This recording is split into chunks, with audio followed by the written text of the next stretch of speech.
that work? Yeah. Perfect. That's pretty perfect. So, let me see, maybe you're a lot bigger than me, so you take up more space. I'm not a lot bigger than you. You sure?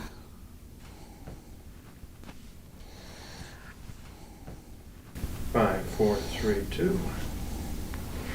And this is Mel Fabregas from the Veritas Show, and I have the pleasure, the privilege to be here in the same room with two people that have been an inspiration to our show. We're at the UFO Congress in where are we? Not Nevada. It's in Phoenix, Arizona, in February of 2011. And Kerry, Cassidy and Bill Ryan from Projects Camelot and Avalon, respectively. How you doing, folks? Good to have you with me.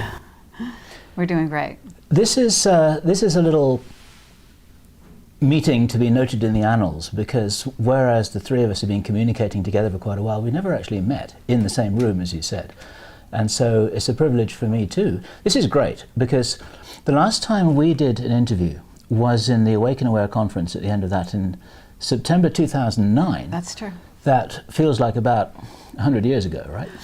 and so it's all very appropriate. There's a lot of appropriateness going on here, because Mel is one of the people who would be right at the top of my list for somebody who gave us an opportunity to make another joint statement 18 months later. So here we go.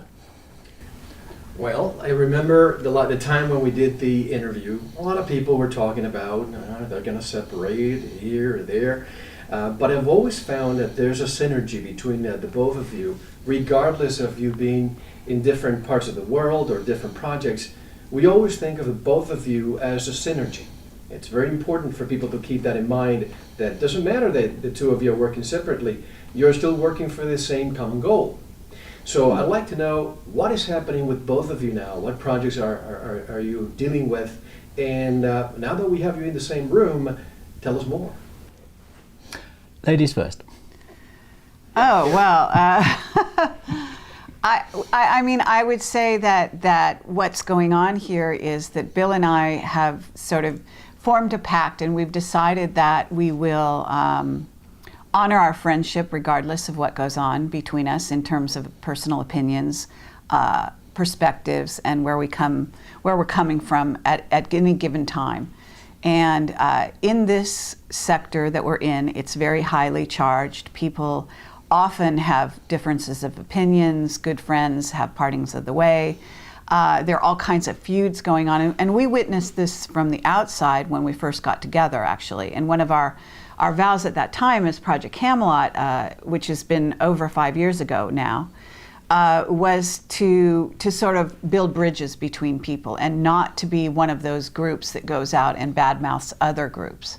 And whereas we have our detractors out there and we're aware of them from time to time, we try not to do that.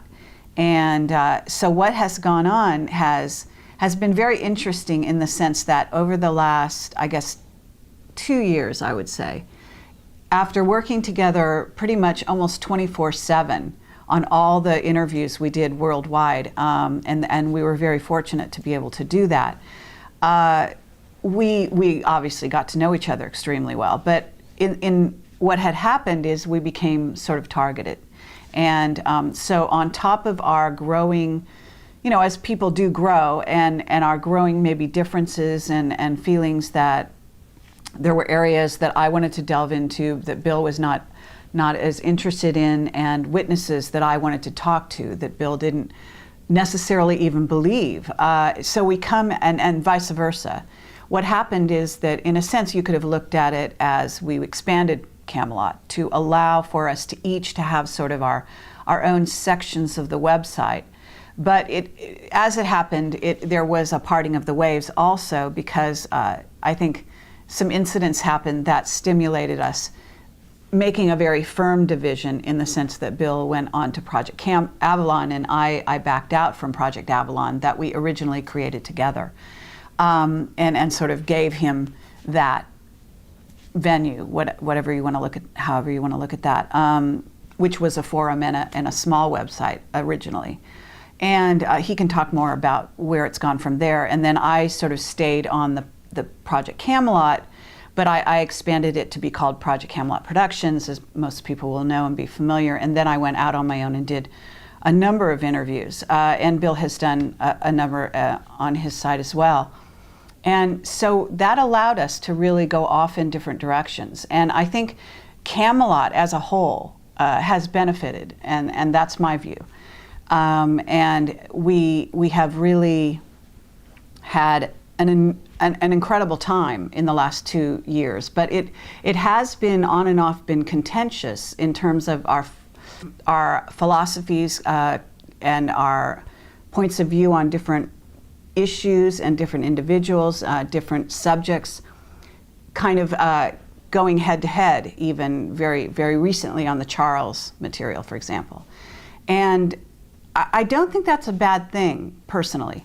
I think that because we are sort of in a place where we agreed to remain friends in spite of our differences, and I think anyone who gets into this sector and reaches that place where you can actually pull back and understand that the human feeling, that the love between you is strong enough to sort of overcome the sort of temporary earthly divisions, if you will, that the ultimate mission that we're on is the same, which is to get the truth out to the people. That's never changed, and that is our effort. Now, how we go about that is very different. And so we need to acknowledge that. Our personalities, this is what we brought to Camelot, was that we were like two halves of the whole. We really brought different perspectives and came from completely opposite angles to the same point. And that was our strength. It also became our challenge, if you will. So that, I would say, your turn. Well, thank you. All right. Before you give me your feedback, Bill, I have to say that the topics that we all cover are not happy-go-lucky topics. They're very intense. Absolutely. They're frustrating sometimes. Just to know that the force that we have to fight every single day, it would be very difficult for two people to get along 100% of the time. So it's understandable that differences would surface and conflicts would surface. It happens to everybody. But the fact that you are in different parts of the world has also helped to bring more truth out, because before you would do your interviews pretty much together, but now you're probably producing more interviews separately. Bill, tell us your point of view. Okay. Well, one thing I want to say is that great organizations and great people throughout history have great problems. If you go and talk to a multi-billionaire successful businessman and say, well, you must have had it easy, he said, no, I had it tough. And the measure of anybody when they get to the end of a project or they get to the end of a lifetime or end of the mission is not what size your problems were, but how you handle them. And so inasmuch as all of this is a learning process, the thing that unites us, I think, and we had some speed bumps along the way, but they've been, it's been a process which I've learned a lot from, which I've appreciated, and which I think has been beneficial for everybody, and also seeing the way that we handle the situation as an example. Because when you're a little bit in the public eye, as we are, sort of, I'd kind of jokingly call us minor celebrities in the alternative movement, if you like, we're also there to set an example. And a lot of people were really quite upset when we seemed to fly apart, because they thought, well, if these guys can't keep it together, what hope is there for the world? And it's like what Gandhi said, that that we are the change. We have to be the change that we want to see out there. And even though when we came together as Camelot in 2006, we never planned anything, it just happened, it was very organic, it just rolled like a giant rolling snowball down a very steep mountainside. We didn't plan anything at all, but it turned out that the yin and yang of our personalities, our approaches, our experience, everything we brought to the table, it was a perfect complementary fit for many reasons. But also because we weren't funded, because we just had this little tiny camera in our pocket, we didn't really know what we were doing, but we just went out and all these doors magically opened for us. We became sort of, I mean, this isn't meant to be egoistic, but we were told that we became grassroots heroes for a lot of people. It's like, look what you guys can do, you go. you know, and so we went. And everywhere we did go, we encouraged other people to do the same. We said, look, you know, we're not special, we're not different, we're just a couple of people who, because of our life circumstances, we didn't have families, we didn't have jobs, we didn't have mortgages, we didn't have real estate, we weren't locked down in any one place. We could just pick up this ball and run with it. And this is one of the things that united us both, the fact that for whatever reasons, whether we're smart or whether we're dumb, we're both pretty fearless. It's like, okay, come get me, I don't care, I'll just come back. You know, I'm not afraid of dying, and neither are you. And this is one of the many examples, and I think that without, as I said, without deliberately setting out, it's kind of been that way, because people are looking out there from the seats in the audience saying, look at what these guys are doing. And this is what unites us, the fact that we're committed to the truth, we're going to get there whatever it takes. We have different styles, but that's okay, because we can look at this big elephant from all kinds of different angles. And when things started to get difficult for us at the end of 2009, what had happened back then was that we had upset a lot of people. There's a story here that has not been told. In my personal opinion, and I'd love Kerry to comment on this, we'd upset 7 significant groups of people by the time we got to the back end of 2009. And a decision had been made to take us down one way or another. You agree with that? Yeah, that much I believe is true. Although I think who decided that and the groups that sort of set to work on that it doesn't were matter. different. It's like who killed JFK? Probably everybody wanted him out of the way. You know, Right. In our case, the first group we upset were the Illuminati themselves. After we messed with Leo Zagami, then we probably messed off we probably and upset the Vatican. Yeah. The Vatican is like... I'd like to explore all these areas because there's a lot of rumor out there of what influences you had in the separation. Forces that, from the powers that want to be, that wanted to see you separate so that you could fall. There's a lot of rumor out there, and I'd like to make sure that we can set the record straight. And you mentioned a few names. Well, sure. I mean, this is a long list. I only just started 2 of them. Right. Okay. So my take on it is that we probably upset the Illuminati after our Leo Zagami interview in February 2008. About 6 months after that, we met Jake Simpson.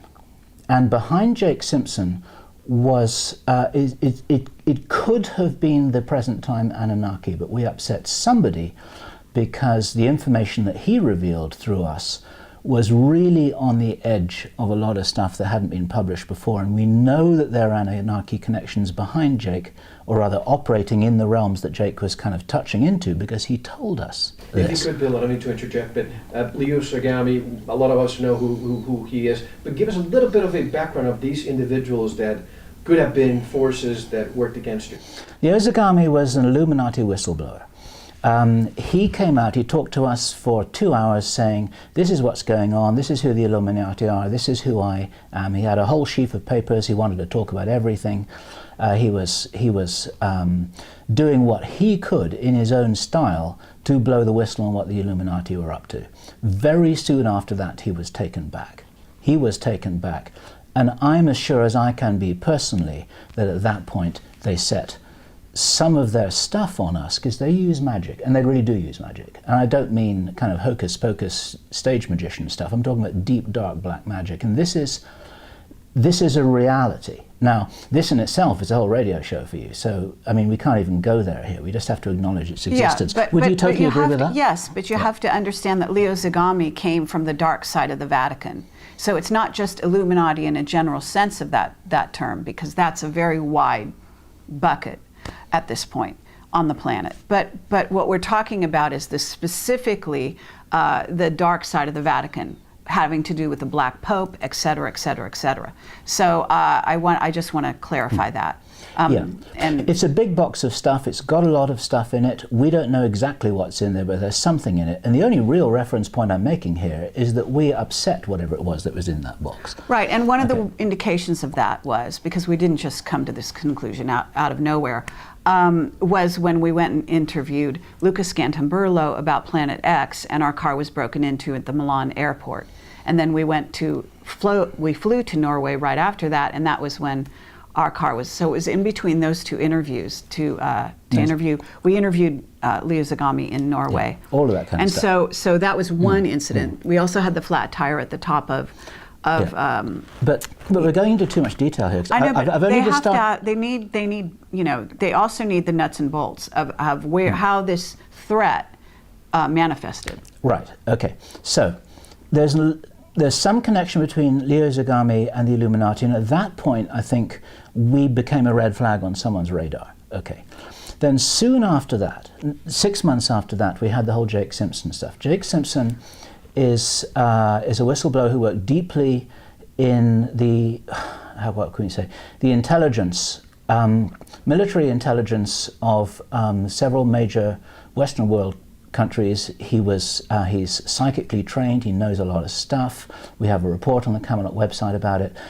And what he would do, and this is a very important story to tell here. Let me see if I can do this in just a minute flat. When he told us stuff, he would be very guarded, and he'd be talking in code words, and he'd be sort of just kind of, he'd be talking really enigmatically, almost like he was looking around him psychically if anyone was listening. Now, there wasn't anyone around. He'd do this even if he was on his own. And then 10 minutes later, he'd say something much more clearly. And after a couple of days of this, I said to him, "You're timing what you say to us, aren't you?" And he said, "Yes." He said, "I'm avoiding the sweeps." And I said, "Well, what are the sweeps you're talking about? Is this electromagnetic surveillance?" He said, "No." He said, "It's something that makes electromagnetic surveillance look like it's in the Stone Age."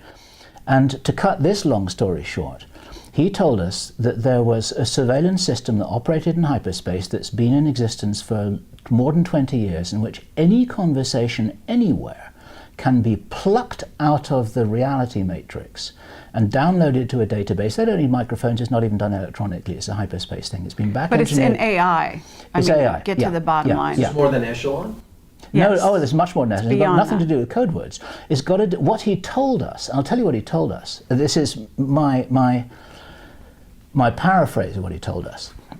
Somebody right now, probably in Pine Gap or one of these places, could decide that they wanted to figure out what Mel had said to Bill and Kerry yesterday. And then they dial it up and they pull it out and they find it. It's directly connected into the Akashic records, if you like. It's not limited to time.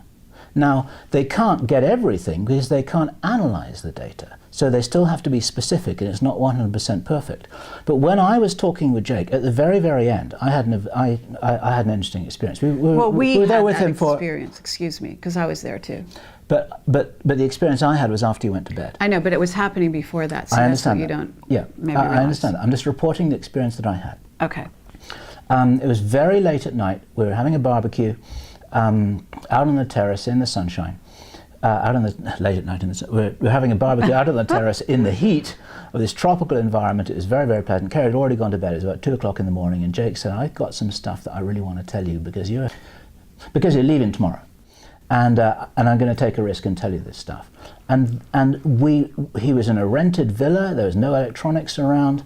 Nobody could have predicted we were going to have this conversation. He started to talk about it, and he had to work really hard to make his mouth move. He described it as fighting your way like a cartoon character trying to fight their way through a bubblegum bubble. And on the other side of this, I was falling asleep.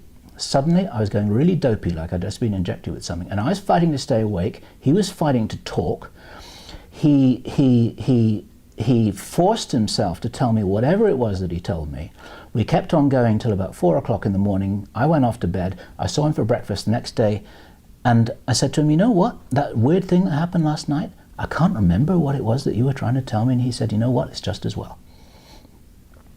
And so I don't even know what it was that he was trying to tell me. It wasn't a chemical mind wipe, but there was a remote influence going on that was shutting the whole conversation down because it knew that it was happening, and it's triggered to respond in that particular way. And since then, I've talked with other people who've had that same experience. And then, of course, we wrote the whole thing up as a report. Now, that upset somebody. That information's never been out there. There are a lot of people watching this now, listening to this now, who've never heard this information before. They've had this technology for 20 years. Well, yeah, and a lot of people don't read, actually, because we make videos, a lot of people miss some of the written reports, which are just as important in some ways as the video. Google Project Camelot Jake Simpson.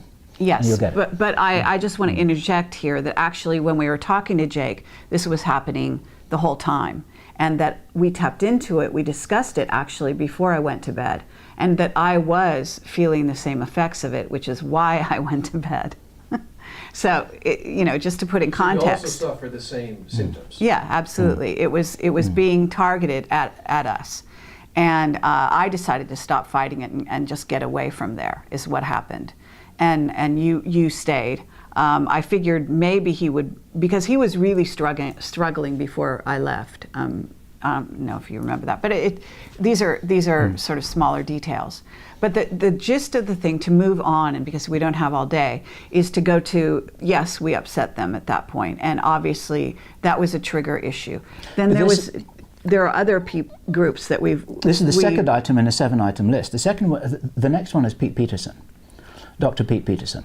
And if anyone watches our interview with Pete Peterson, once again, Google Project Camelot and Pete Peterson, you will see at the very, very end of the second part a wonderful, very amusing little cameo in which Pete was really aggravated by a little comment that Kerry said based on her intuitive pickup of something that he had not said. In the final part, which was Kerry's turn in the ring, because we were doing tag team with this whole thing, to talk, then Kerry really pushed the envelope, as she does, very, very well. And we later learned, much later, a year later, we learned that we upset the Pentagon so much that somebody wanted to take Kerry out. They wanted to kill her. They wanted to kill her because of that. Well, they were planning to. So that was the word we got. So at that point, we also. What is it that was, if you don't mind my asking, I remember at a certain point of the interview when he said, if I tell you, they'll kill me and they'll kill you. What was it that was said that was so upsetting? Okay, Bill, I really, let me talk about this if you don't mind. I just want to say that we have to be careful here, okay? So rather than answer you too directly, what I want to do is urge people to re-listen to that interview, and it's well worth it. There's tremendous amount of value. He's one of the best witnesses we ever had. Now, after he did the interview, it took us a month to get clearance to release the interview. Which we he never did not want to really release it. We didn't get clearance. Well, we finally did from him, and then he took it back a few hours later. And then he regretted it, and so he's not in contact with us as a consequence of that sort of back and forth right now. However, he was brought back into the Pentagon. There's evidence that he had some health problems as a result of the interview and so on. So it's not just one way. This is another thing. And his wife died. Yeah. Yes. Okay. And I just want to say that some of the things that we've experienced go beyond us. Okay. That the trouble that we had, that was a result of some of the people that we upset on high levels in terms of running the world, so to speak, and be they ET or non-ET. Goes into the witnesses that revealed some of the information as well. They have been taken out of the game, so to speak, in certain ways. They're not coming forward. They're not as much, and so on, since having done the interviews. Right, after Pete Peterson, the next one was Dan Birish. Dan Birish came to a conference that some people had organized in Zurich in Switzerland. And there was a question and answer session, an open panel. David Wilcock was there as well, and he was asked a question about vaccinations, because this was in the middle of this whole swine flu thing, which a lot of people got very exercised about. And that created almost a minor riot, because Dan was standing up and saying, and I wasn't expecting this to happen, this wasn't rehearsed, it wasn't prepared, we never knew the question was going to come. He said there's nothing wrong with vaccinations, and basically he was defending the party line. Kerry, who wasn't at that conference, got very alarmed and made a statement, because my position was unclear, because I was being a moderator on this, and I seemed to be allowing it to roll. And people were saying to me, well, are you supporting Dan? Why do you let him talk for so long? And it's just my style, I just let people talk. So Kerry posted a statement, a very clear statement on the Camelot website, saying that we do not support the public vaccination program. In fact, we don't even believe that vaccinations work. And then after you had done that, I immediately posted my own post saying that I'm completely stand with you on that. I fully agree. This is my personal position. Very shortly after, Dan Burish and Marcy McDowell, now I think called Dan Crane and Marcy Crane, they distanced themselves from us publicly and attacked us viciously, using a lot of stuff that was very untrue. Dan was a personal friend. We love the man. He makes his decisions based on the information that's provided to him, and he's heavily controlled. We lost Dan as a friend, and to this day, I have no idea what his personal position is on this. But okay, we upset it. But just the way that taps into this list of antagonists that we generated was, it's quite possible that there's an MJ12 connection in there because we upset them. Yes, but I actually have to bring my piece to this, because what happened also was that there was some behind-the-scenes machinations going on during that conference, which indicated that there was some premeditation on their part in terms of them beginning to pull away from us, even before this sort of incident that happened with Dan. And there was a simultaneous experience or occurrence and that happened. And I was not invited. I was not allowed to come to that conference, even though I wanted to. But Henry Deacon was there. And he was also there. He went on stage and he backed Brian O'Leary in terms of free energy on stage, and he came forward there. You want to say who Henry is? Henry Deacon is one of our witnesses. He's a person who has worked in block projects, who was very unusual in that he didn't specialize in and get into this silo sort of notion. He was more like, and this is a loose sense of the use of the word, but a project manager. And he worked for various 3-letter agency, 4-letter agencies. And so he had a wider view of the big picture than most witnesses or people that work in black projects usually ever get. So he is one of our best witnesses to ever come forward. But at any rate, what he did on stage with Brian O'Leary, the ex-astronaut, who is also a Camelot witness, was to support him and to stand by him. This happened simultaneously, whereas at the same time, Dan and Marcy were also doing something behind the scenes with regard to Bill in a hotel room where he was surreptitiously, supposedly filmed, saying negative things about me. And what happened was that it appears that was a premeditated event that Majestic must have set them up to do. And so that's correct. There was some kind of a sting involved there as well. Right. There was. So then what happened right after that conference was that everyone was so surprised that Henry Deacon came on stage and revealed who he was, that the organizers of the Barcelona conference that happened a couple weeks later invited Henry Deacon and paid his way to go down to that conference. And they actually didn't want him to speak, they just wanted to allow him to be there. I'm not sure what was going on there with their sort of motivation or whatever, but obviously they were interested to meet him personally, I imagine. And what happened there, and this is where we angered another group, yep, or the same group even exactly more, you might say, was that Henry Deacon, at the end of Bob Dean's talk about Mars, a very wonderful talk that's on the internet, in which Bob Dean did a wonderful presentation on Mars, Henry Deacon went on stage and revealed that he had been to Mars. I had suggested to him that this was an opportunity to do so, since we were frustrated that he didn't have an opportunity to actually speak himself. And then he actually told me no, first of all, and then I left and went across the auditorium to where I was sitting on the other side. And then I saw him actually go up to the front of the stage, and having changed his mind, I accompanied him on stage simply to give him sort of moral support. This is the first time he ever went public in terms of revealing who he was and the fact that he'd been on Mars. And he was extremely nervous. He's been widely criticized because he didn't go into any depth at that point. But we were actually told to get off the stage. It was something of a contentious event. Bob Dean was more than happy to have us there at the end of his presentation.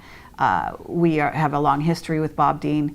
But we don't know exactly what went on there, except that I do know that Stephen Greer seemed to be instrumental in some way at the back of the stage after we left the stage in Barcelona, and there were some incidents with regard to free energy activists, and they had some misunderstandings, thinking that Greer had threatened them when in fact he didn't.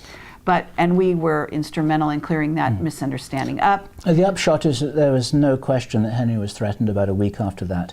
He arrived at Amsterdam, where he'd also been invited to do a conference. Everyone flocked to that place thinking he was going to say more about his Mars experience, and he talked about vitamin D3. Right. Which is very important, but nonetheless, it was clear, he made some clear statements to us. And a lot of people said, who's got to him? Indicated that he was then afraid. And we knew him He was afraid. We knew him in depth. We spent hours and hours with him, even staying with him at some point, Hundreds of or hours. vice versa. And so I have to say that we knew his personality well enough to know that he had seemed to have been threatened, even though he denied being threatened. Then that's important And to an say. interesting thing is that Jake Simpson, who we were talking about just a few moments ago, who's got a deep understanding of some of these things, he said, I think to you, Kerry, personally, he said he will never be permitted to talk about the reality of the Mars program in public. We crossed a line, you see. If you've got an anonymous whistleblower who hasn't got a face, who's just got a pseudonym, and who hasn't got a real name and never appears on any stage and just writes anonymous reports, you've got the plausible liability built into that as a fuse in the circuit, and people can say, well, you've got enough people on the internet saying that he's crazy and that he's unreal, we don't need to worry about that. He's actually operating as a problem for Camelot, and it doesn't really matter. As soon as a guy comes up saying, this is my real name, this is who I am, I've got a face, and this is my story, then it crosses a line. And that line was another line that was crossed in that summer of 2009. Yes. Is it, Bill and Kerry, that people like Jake Simpson or Henry Deacon are stopped from talking about Mars, but here we have Andrew Basiago, for example, a practicing attorney who talks for hours and hours about Project Pegasus and what he went through. I just don't understand why one side can talk, and then you have Laura Eisenhower talking about the same subject. Yeah, but you have to understand that what we deal with are whistleblowers with hands-on experience in sort of this, more mainstream paradigm. In other words, this was a guy who really did work for black projects. He signed non-disclosure agreements, okay? Whereas Andy Basiago and Laura Eisenhower are more experiencers coming forward, okay? They don't have the credentials in the black projects, which make them the kind of real-world threat that the mainstream would take seriously, okay? Now, that doesn't mean their stories aren't true. It simply means that if you wanted to back that up with documentation. Now, Andy is trying to bring documentation forward, but even that is very difficult.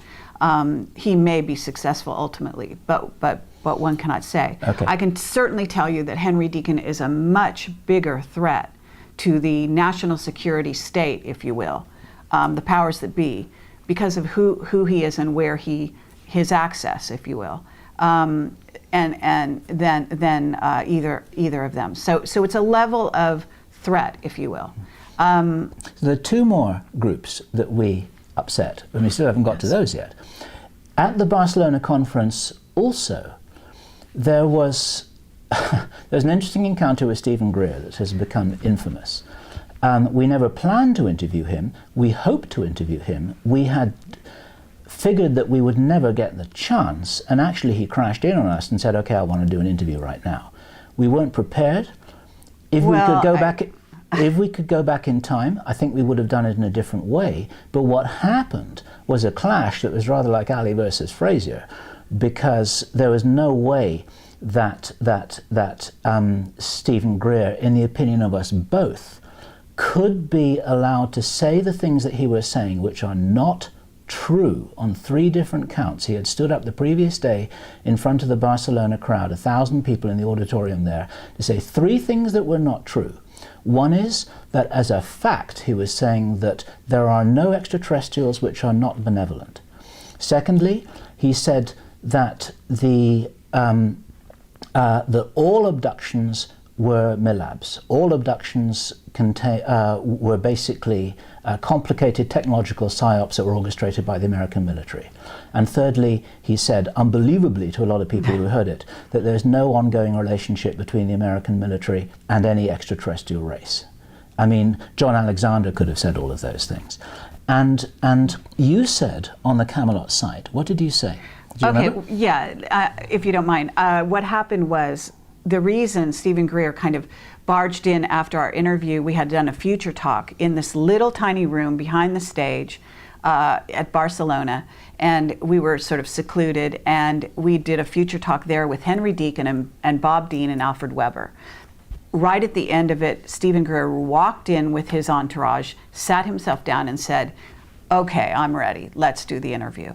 At that point, we were sort of taken off guard, but we were willing to play ball. We did warn him before that interview that it would be contentious because it was obvious.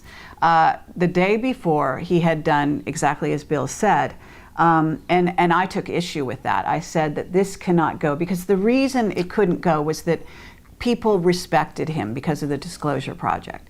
And so for him to go on stage and suddenly say these untruths, people would tend to be misled. On the Camelot blog, you said it was insidious. Absolutely. Those are the words you used. And so what happened was, of course, he doesn't read my blog, but someone in his group was a Camelot fan and follower, whatever you want to call that. And they read my blog. They saw the post I made, and they told Stephen. And so that's why he came in, and we were basically in a position where a certain contentious battle was going to take place. At that point, we basically said, okay, fine, we'll go ahead with it. And I have to say that, unfortunately, starting an interview like that has never happened to us before, and it's never happened since. But we're going to play ball. And should something like that happen again, you know, that's okay. But what I want to say here is that he handled himself well. He was sort of his typical demeanor, and the two of us basically kind of dealt with it as we do in our typical personality styles. I have to say that I was a lot more combative than normal because I was absolutely outraged. Well, no, but I was outraged, all right. So you must... No, but my point of view was that it was really important that I make clear to him that these sort of untruths could not fly, and that we took issue with them, and that somebody out there in the community needed to do so, and needed to do so in a public way. And there are a lot of people in the alternative media who share our view and will not say anything about it. We were the first to call the emperor's new clothes. It's like, listen, this guy's an opinion leader. He's somebody who inspired a lot of people in May 2001 with the Washington Press Club Disclosure Conference. Everyone's been looking for him for leadership ever since, and now he's saying this stuff? Who's he working for? You know, I'm going to leave that as an open question. Right. Okay. So, but what you're saying is that we angered whatever group he's working with. Whatever group he's working with, we pissed them off as well. Okay. So that's number 6. All right. Now, this, and if that wasn't bad. Why do you say the latter part? Why did you say that the group was upset? What happened to you to come to that conclusion? Well, when we're done with all 7, we'll go and explain what happened to us as a result. But my one-line answer to that is that if we up Stephen, I mean, what would have happened? He would have reported that up the line because he does have connections in Washington. This is known. He's put this on public record. He has a retinue taking care of him. He talks to congressmen. He talks to people in military intelligence. He's proud of that. And so, inasmuch as some of those might have been supporting his stance, this means that if we're an enemy of Steve's, we're an enemy of theirs.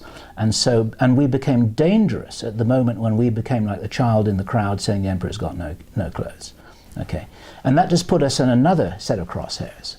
Maybe that's not what actually caused the damage, but it's just like, it's an interesting story to tell because we were amassing enemies. I mean, you only need 1 bullet to kill you, but 7 will do the job as well, you know. The last one, finally, is a story that it's a whistleblower of a different kind who had approached us way earlier in that year, 2009, but we finally secured an interview which was in the form of a transcript we published. It was an authentic transcript with somebody who had become a whistleblowing enemy of the Church of Scientology back in 1982 and was instrumental in a huge change of paradigm of how the Church of Scientology operated. This person was a Scientology whistleblower in 1982. They had become famous in those circles. No one knew who they were. They went under a pseudonym Dane Tops, which is a very unusual name. And even in the world of Scientology, nobody knew who this person was. They were a complete enigma. And in the Conscious Life Expo in February 2009, this person came up to me in Starbucks and started talking to me. They said something just as a little float to see whether I would pick. And I said, "Are you trying to tell me that you were Dane Tops?" Because I knew this story. And this person said, "Yep, you are now the third person who knows." Kerry then became the fourth. This was a huge story. And so and that interview is on our website as well. Yeah. So not to go into too deep with that, but the Church of Scientology, Bill is also a member of what's called Ronsorg, which is a free zone Scientology group. I've never been an enemy of the Church of Scientology Clarify already. that there, because I've heard some rumors floating around that you are a Scientologist, and you might want to clear the air on this one. Oh, I can clarify. Yeah, sure. I mean, there's no air to clear. I'm on. There's a document on the internet called the Church of Scientology Enemies List. I'm one of the people on that list, and I'm proud to be on that list. I've never been in the Church of Scientology, ever. I've never been a member of the Church of Scientology. But back in 1982, as a result of what Dane Tops had done, this person created an enormous split that the planet that was the Church of Scientology became fragmented into large and small asteroids all over the place. We've now got an asteroid belt of Scientologists. There's still one big body there, which is the Church of Scientology, but I will tell you here, on record, I don't care who hears it, the Church of Scientology is black, it's controlling, it's into mind control, that people go in there and they never come out. And I do not support what they do in any way, shape or form, but Ron Hubbard, in my personal opinion, was a genius. And the work that he's done has played a part in changing the consciousness of humanity ever since he wrote his book in 1950, which is when that all started. And the techniques which he uses have been adopted by many alternative therapeutic programs all over the world without even knowing that they come from Scientology. And there are groups that keep quite a low profile that work therapeutically using Hubbard's original techniques, which haven't been altered and abused by the Church of Scientology to be manipulative and controlling. Because like the surgeon's knife, it can be used to kill or cure. Any techniques that reach deeply inside the human mind, inside the deeply psyche, can be inside the human psyche, can be used in any way at all, and it depends on the intention. Okay, if the intentions are good, if the intention is an honorable, ethical intention, you can create miracles with this stuff. And so, okay, but let's talk about the various, rather than go into Scientology any deeper. Let's basically say that you're part of what's called Ronsorg. It's called Ronsorg. Yeah, explain what that is. Yeah, sure. Ron, his name, Ron's, was what L. Ron Hubbard was affectionately known as his friends. Scientology uses a lot of acronyms and abbreviations, and an organization, they call it an org. So somebody, when this started back in 1980, they decided that one of the lifeboat organizations, one of the splinter groups, the largest asteroid in this smashed up planet, it was suggested that it be called Ronsorg, and the name has stuck. And so this organization works primarily in Europe. There are quite a few in America, an enormous amount in Russia, where it's taken off like wildfire. There are tens of thousands of people worldwide, and they're continuing Hubbard's work. Something that not many people know, my first whistleblowing endeavor, this is a little scoop for you. Back in 2000, and let me get the date right, I can't remember, 2003, I think it was, something like that. I was part of a group that took all of Hubbard's published works, millions and millions of words, hundreds of books, lectures, all of which were copyright owned by the Church of Scientology. We digitized the whole thing and made it freely available all over the internet. That genie is out of the bottle now. You can find anything about Scientology that you want on the internet, and that's because of the group that I was working with at that time, not under my name. At that point I didn't have the courage to do anything under my own name. But I was instrumental in making all of that stuff deeply. But we need to say that Ingo Swann is a Scientologist. So was many people in the intelligence field are. So was Hal Puthoff. So was Pat Price. Everybody who is involved in the SRI. They are currently Scientologists. They all had dabbled in it in the early days. Yeah. Okay, most people left when the church went black, basically, and that there was a thought that originally maybe it hadn't been. Whether or not that's the case, I don't think we need to debate that here. But it's important to know that a lot of people in the intelligence world have started out in some aspect of early Scientology. They broke away because almost everyone discovered that the church was on the take and so on and so forth at a certain point. So just to clarify that, the SRI, the Stanford Research Institute remote viewing experiments that were CIA funded, that were done by Hal Puthoff and Russell Targ in the early 1970s. They were both Scientologists. Pat Price was a Scientologist. Ingo Swann was a Scientologist. The remote viewing protocols that are now widely made available by Ed Dames, those were based on Scientology techniques. Actually, I'm not sure that they were, so I don't want to get into all of that. No. I'm talking about the protocols to do with the session. I don't agree with it. Right. Okay, so I just want to say there was an overlay, there was an interaction with Scientology that these individuals had, okay? How much of it went into the remote viewing protocols that were used later? And there are many different approaches to remote viewing also. Yes. So we can't, I don't want to get into that detail, but let's move on. That's correct. There are many different protocols. One of the protocols it is based upon Scientology counseling techniques. But the point here is that we angered the Church of Scientology by bringing Dane Tops forward. And I interviewed this person. Bill was there as well, but I did most of the interview. And it's in written form on our website for anyone who's interested. It's a fascinating interview, and we do recommend it.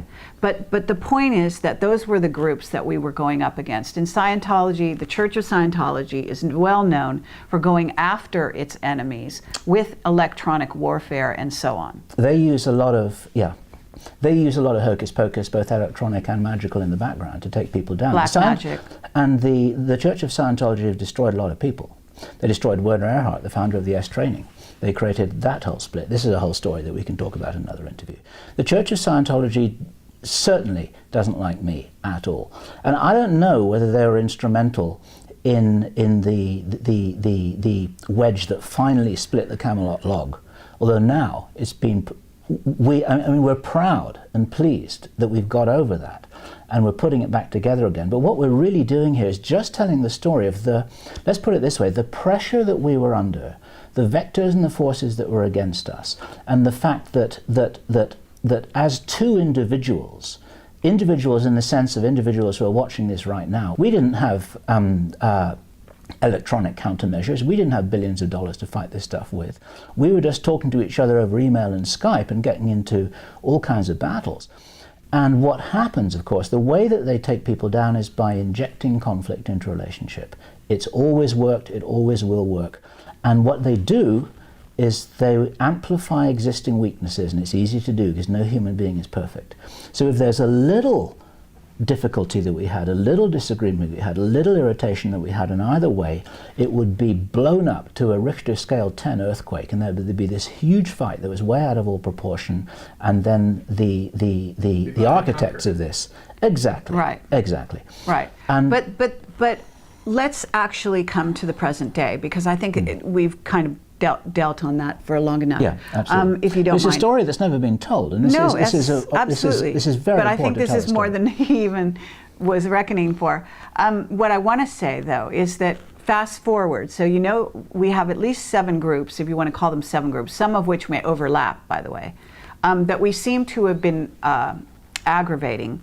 That manifested in certain ways in our personal relationship, our interaction, but also in regard to individuals that they sent in to work with us in different ways, to have relationships with us and so on, that added to the problems that we had. So that those people, in some ways, whether they knew they were being used by those organizations is a whole nother matter, and we can't go into that. But there were definitely individuals that were also sent into our midst that sort of increased our animosity towards one another in regard to mostly the philosophies that we were starting to diverge in relation to.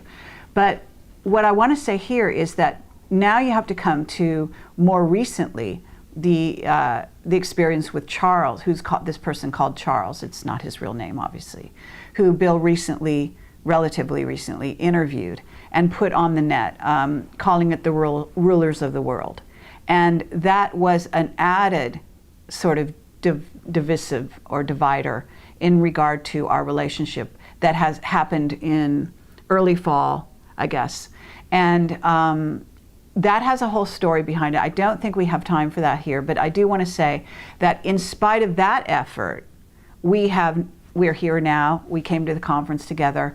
We are moving forward. We've done interviews together, and actually, we're getting along fine. So we've kind of moved beyond this. And there's but it's a whole important bunch to know of people. that they haven't given up, I guess. There are a whole you might bunch of say. people who are overjoyed to see us together. And this is the reason why we're here, actually, is to talk to people together, to meet old friends together, to do interviews like this together. We needed to make a public statement that we're working together, we're still friends. I'm going to jump into Kerry's car, we're going to go off back, we've got joint projects. I don't know how long I'm going to be in California for. We've got all kinds of things going on in the background. We will continue to do our own work because we've got some people who prefer my presentational style. There are some people who prefer Kerry's presentational style. And Mel, there are people who prefer your presentational style. And all that is fine and good. The whole thing is a big smorgasbord. People can help themselves to all this stuff. Absolutely. And one thing which we've said right from the beginning, it's not a competition and it shouldn't be a competition. There's a way that everybody can win here.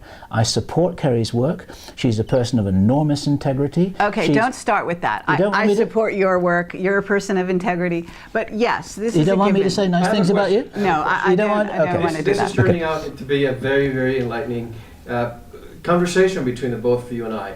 And I was only going to have one segment, but I'm willing, if we're not evicted or vacated from this room, if you're able to stay for another segment, I would like to make it a full show, because there's a lot happening in the year 2011, and we all know 2012 is coming soon. A lot of people think that because we interview, the answers lie with others, but we tend to connect dots, and the two of you have probably connected more dots than a lot of people. And I would be willing to stay for another segment if you have the time, so we can explore that after you continue explaining what has happened to you in the past year. It sounds good to me. I'd like to do that. Okay. Okay, Yeah, well, sure. let's continue until this day finishes. yeah. Okay. If I can say this just as a break point here, if we're going to go on for another hour, I would be delighted to do that. But I'd like to have a sandwich and a cup of coffee. Sure. That only needs to take 3 minutes because I eat quick. But I need Let's to finish put this some. statement and we can take a break and Good. eat and do whatever. So Yeah, that would be great. tell us, let's see. I have about 7-8 minutes left. If you want to wrap up what you were saying about the forces, the 7 forces, Okay. if you like, what did you see as a consequence of those groups? Well, I could use some of those 7 minutes by carrying on saying nice things about Kerry, but you don't want me to say nice things about you. You don't- Let's talk about the matter at hand. I think compliments are very nice, but I think that we can contribute more here. Okay, so if you get hit by a hail of bullets, you don't actually necessarily need to analyze where they come from. You just need to know that you got hit and the fact that you've upset somebody. And in as much as the way that these bullets work, and let me change the metaphor here, they're not bullets that just go through any armor. They capitalize on existing weaknesses. They're aimed at chinks in the armor. They're also wedges that enlarge those chinks in the armor. And it's very easy to get into a victim state. Say, look what they did to us, look what they did to my marriage, look, they killed my dog, look, they did this, look, they did that. But actually, the responsibility is within ourselves to be strong enough to be able to withstand this kind of stuff. If we were perfect human beings, they wouldn't be able to touch us. And therefore, there is always something that we can do. Every time we have a disagreement, and we will have disagreements, and the reason why we have disagreements is because we care a great deal, and we're passionate. We're both very strong characters, indeed, and we can both stand like our feet are planted in concrete and not move at all sometimes when this kind of things happen. And then it's a question, just as I was saying right at the beginning of this, that highly successful people have enormous problems. And if we're faced with an enormous problem, then it's a question of how we handle that, and that's entirely up to us. There's no Well, I wouldn't say that we have enormous problems. I think that would be going over the top. I mean, I actually think we actually get along very well. But yes, we will have challenges along the way because we will have witnesses come forward. And this is where you get to the root of the issue, which is really that because now Camelot and Avalon have a profile and have sort of an image out there, and we are looked to interview people, to be investigative reporters, to go down the rabbit hole, to reveal the truth to people.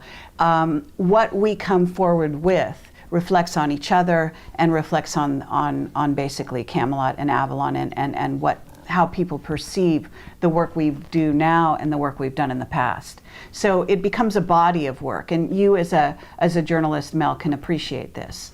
And so I think that that's where we get into a thing where we're, in a sense, we're part of something bigger than ourselves, okay? And it's become a presence on the internet. It's become a known factor in people's lives, in changing people's lives. And so what happens as you go along and you gather all of that, then what the next person we bring forward reflects on the whole. And it becomes very, very intense. And I have to say behind the scenes that people don't maybe realize this, but the Camelot witnesses are people that we have ongoing relationships with normally, even long after the first interview is done. And it's an interesting thing. Maybe this doesn't happen all the time, but they even weigh in with us on the current witnesses. Maybe that's not known. And we don't go out and say, well, so-and-so said this about so-and-so, because we're not playing that game. But it's important to know that those people that have been interviewed by us are also concerned. For example, if we should go off the deep end and start losing our focus and start interviewing people that are telling lies, for example, one right after the other. Now, it's a given that anyone we've interviewed is bringing their filter into the information they reveal. And so within that scenario, you have to understand that there will be inaccuracies, there will be untruths, but what we are doing is putting a camera in front of people and allowing the viewer to make up their own mind. We are not saying this is truth and this is falsity. What we're doing, but we are, just let me finish. It's accompanying us on our journey. This is the original philosophy. It's like, come with us on our journey of learning. Come with us while we're talking to this person. Come with us while we're hearing this for the first time. By the same token, we also have to make an evaluation. We're not going to interview somebody who is, like I said, basically giving you a load of bull. Okay? What we do is we select a witness based on the amount of truth we believe they can bring to the table. That's really important. Okay, so with that in mind, we move forward. And what has happened as we've done that, as we move forward, some of those individuals have become more contentious because what they bring to the table may be extremely controversial. So by that token, what we have is we have individuals, we have our audience who are all weighing in with us, as well as our differing opinions over what witness was selected, why, what they're bringing to the table, and whether that information is really helping to show what is ultimately our mission, what we call the big picture. Okay? Do they have a piece of the puzzle that hasn't been revealed up to then? Or if they have one that has been revealed, do they bring new elements to it? Do they bring a new perspective to it? What is it why are we spending our time interviewing them? And this kind of pressure, if you will, or perspective is what has come around all the people we are now interviewing. And so with that in mind, we have the most recent event with Charles, which became contentious on both our parts. Now, what I would say about that is we don't want to go into that because there's no time for it here. But I do want to say that I acknowledge that from my point of view and from the point of view of a group of people out there, we find his information to be questionable, highly questionable. Who he is questionable, and so on and so forth. I just want to be absolute. I want you to be completely clear about this. That this is your personal opinion. Yeah, I just said what from my point of view. Okay, I don't know how else to put that. No, you said we. No, I said just from my point of view and a group. Now there are groups of people. They start to faction out. 30 seconds. Okay, so in your case, you know, Bill brings forward a witness. I've done the same thing with the Heather material, for example, another very controversial piece of information and a couple of witnesses, Ben Murphy and a person who called themselves Heather. And so what happens is Bill found that to be contentious, and a whole group of people found that to be contentious and to be questionable as well. And that's all fair. In other words, what happens now is that as we move down this road, getting closer and closer to 2012 and beyond, the witnesses that we brought forward up to now are questioning. They are bringing forward new material. I have to stop you because the day will end, and I don't want to leave a cliffhanger, but okay. I just left a cliffhanger for the next segment. So we're going to take a little break. Great. And we'll be right back and continue with this exciting conversation with Kerry Cassidy and Bill Ryan from Projects Camelot and Avalon. We'll be right back. This is Mel Fabregas from the Veritas Show. Don't go anywhere.